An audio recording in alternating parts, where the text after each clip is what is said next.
Queridos irmãos e irmãs, vamos celebrar esse final de semana o 29º domingo do tempo comum, ano litúrgico B. Estamos nos aproximando de mais um final de ano litúrgico, já que o ano litúrgico é composto de 34 semanas comuns. Portanto, estamos já bem próximo, daqui a 5 semanas, de findar esse ano litúrgico B. E das muitas coisas que Jesus nos ensina no caminhar do ano litúrgico, uma realidade que fica muito evidente, ele retorna a esta realidade hoje, que é o anúncio da paixão. O Evangelho traz para nós o terceiro anúncio da paixão. Mas por que Jesus insiste tanto no anúncio da sua paixão? Qual é a importância? É porque, pelo anúncio da paixão, se nós compreendermos esse desejo de Jesus de nos ensinar a importância da paixão, nós entenderemos e assumiremos em nossas vidas esta realidade que é o caminho que Deus quis, que o próprio Cristo assumiu para que nós pudéssemos sermos resgatados do pecado. Algumas semanas atrás, nós tivemos 2 anúncios da paixão em seguida. E hoje, já próximo do final do ano litúrgico, temos o terceiro e último anúncio da paixão. Então Jesus quer que nós compreendamos que os anúncios da paixão são caminhos que devemos trilhar para sermos resgatados por Ele. E na verdade, aquilo que Ele anuncia como caminhos para que caminhemos e assim consigamos sermos resgatados, é na verdade aquilo que o ser humano viveu depois do pecado e, consequentemente, Jesus Cristo assumiu a condição humana para que nós pudéssemos, ao seguir o seu ensinamento no anúncio da paixão, pudéssemos ser resgatados na sua bondade. O que ele anuncia como caminho para a sua paixão?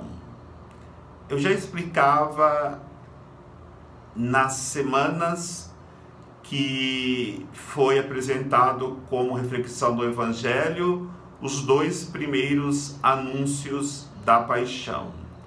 No primeiro anúncio da paixão, Jesus apresenta a cruz. Quem quiser seguir-me, renuncie a si mesmo, tome a sua cruz cada dia e siga-me. O anúncio da paixão, que coloca a cruz como caminho para encontrarmos a redenção, a salvação, é o caminho de morte. E Jesus, na segunda leitura de hoje, apresentado como sacerdote, é aquele que se imola, que se entrega na cruz, morre e se torna Eucaristia, se torna pão para alimentar a nossa vida na nossa caminhada de fé. O segundo anúncio da paixão que nós já havíamos refletido algumas semanas atrás, fala sobre o caminho da humilhação.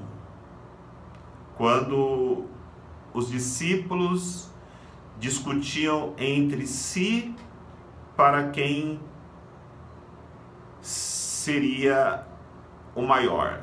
E Jesus vai dizer: aquele que quiser ser o maior, seja o servidor de todos. E apresentou uma criança para que eles pudessem olhar para a criança e se espelharem nelas como pequeninos que vivem na simplicidade, na inocência, na humildade de coração.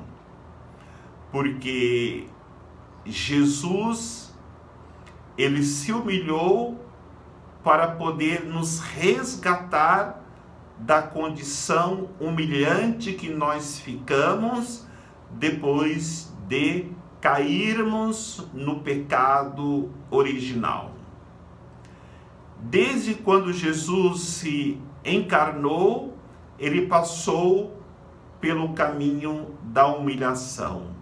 Já nascendo na manjedoura de Belém, no meio dos animais, mostra esse desejo de Jesus de nos resgatar pela humilhação. Depois, num processo injusto, ele é condenado. Jesus injustamente é condenado por aqueles que queriam a sua condenação e o condenaram de maneira injusta. Ainda ele foi humilhado, carregando a cruz quase nu, para que pudesse transportá-la para o Calvário. E depois que Jesus morre, ele não tem nenhum sepulcro para ser sepultado. Esta grande humilhação, ele recebe José de Arimateia, um sepulcro para que pudesse ser sepultado. Mas o interessante é que na humilhação de Jesus, ele humilha o inimigo, Satanás. Uma coisa que Satanás não suporta é a humilhação. Por isso que nós, muitas vezes, fugimos da humilhação. Temos o coração orgulhoso. No entanto, Jesus nos ensina a humilhação como caminho para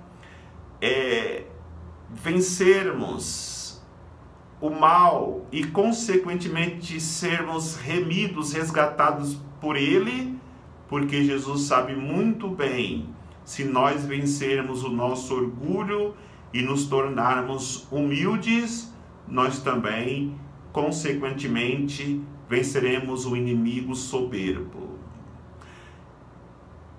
E ainda temos que refletir hoje no anúncio da paixão, que nos apresenta o caminho do sofrimento como caminho de redenção, como caminho de restauração da humanidade. 2 dos seus discípulos, os filhos de Zebedeu, pede: Senhor, que quando estiveres na tua glória, que o Senhor possa colocar cada um de nós, um à sua direita, outro à sua esquerda.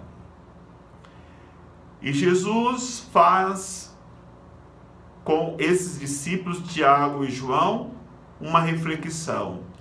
Vocês poderão beber o cálice que eu irei beber? Vocês poderão ser batizados? No batismo eu serei batizado?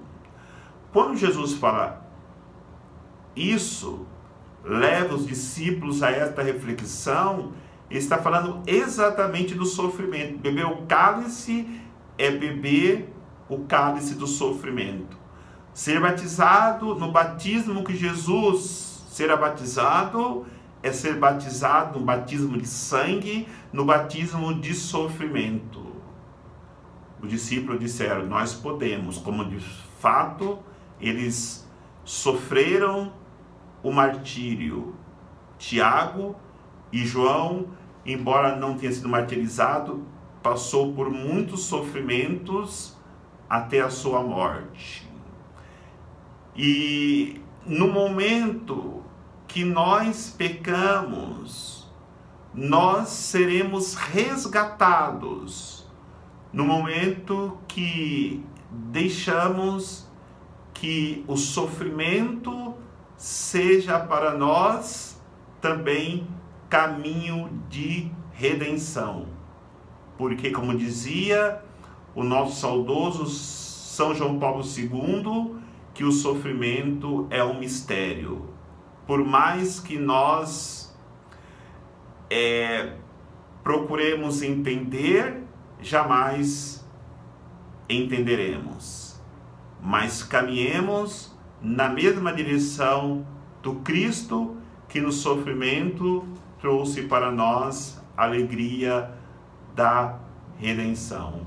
Por isso, para vivermos caminhando com a cruz, para vivermos a humildade, para abraçarmos o sofrimento, nós precisamos assumir a condição de servo.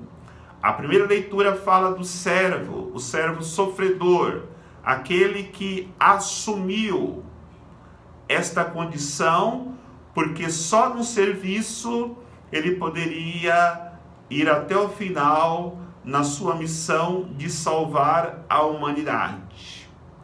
Mesmo porque nós, no momento que caímos em pecado, nós nos tornamos escravos do pecado, sabendo que nós éramos possuidores de uma grande riqueza. No entanto, passamos da realeza de estarmos com Deus à pobreza absoluta, à miséria absoluta, porque perdemos tudo aquilo que nos tornava pessoas cheias da graça de Deus, pessoas que possuíam em si a filiação divina, pessoas que estavam no paraíso. Perdendo a graça divina, perdendo a filiação divina, perdendo o paraíso, nós nos tornamos extremamente pobres. Nós que éramos extremamente ricos. Mas Jesus, quando ele assume a condição de servo, sofredor, a condição de servo que abraça a cruz, a condição de servo que se humilha, ele vai devolver para nós tudo aquilo que nós havíamos perdido e nos tornaremos novamente pessoas extremamente ricas. No momento que ele quer, depois de assumir a condição humana, nos devolver a graça divina, Deus envia o anjo a Nossa Senhora e pergunta para ela se ela queria ser a mãe do Salvador. E quando ele questiona, ele faz uma saudação: Ave cheia de graça.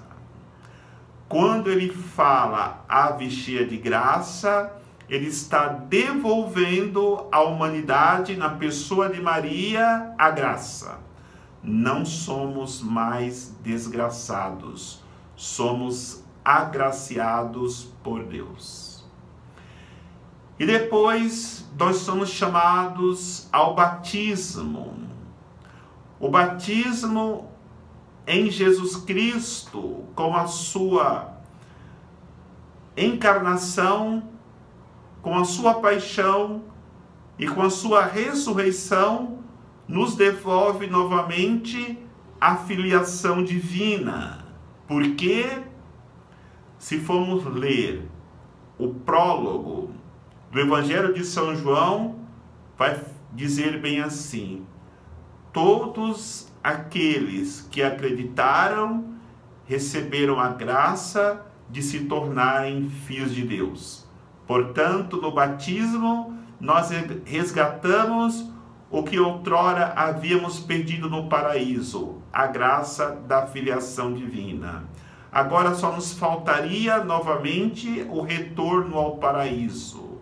E essa reflexão nós encontramos lá no Calvário, onde ao lado de Jesus temos dois pecadores, que poderia ser o símbolo, a presença de cada um de nós. E ali encontramos um impenitente, que embora o seu pecado, ele não quer se render, se converter a uma vida nova. E ali encontramos outro penitente que diz para Jesus: Senhor, quando estiveres em teu reino, lembra-te de mim. Jesus disse: hoje mesmo estarás comigo no paraíso. Naquele momento, Jesus devolve para o pecador, não o impenitente, mas ao penitente, o que quer se converter, o paraíso perdido. Resgatamos, irmãos, a graça de Deus, a filiação divina e o paraíso. Que esta mensagem que foi dada hoje para os filhos de Zebedeu, Tiago e João, para que eles não busquem a glória, a exaltação do mundo, mas a graça de Deus, sirva para cada um de nós também. Que nos anúncios da paixão, a cruz, a humildade e o sofrimento seja para nós a alegria de abrirmos o nosso coração à explicação de Jesus sobre o anúncio da sua paixão, para que aí encontremos novamente o caminho que nos conduz a Deus. Que o Senhor nos abençoe, em nome do Pai, do Filho e do Espírito Santo. Amém.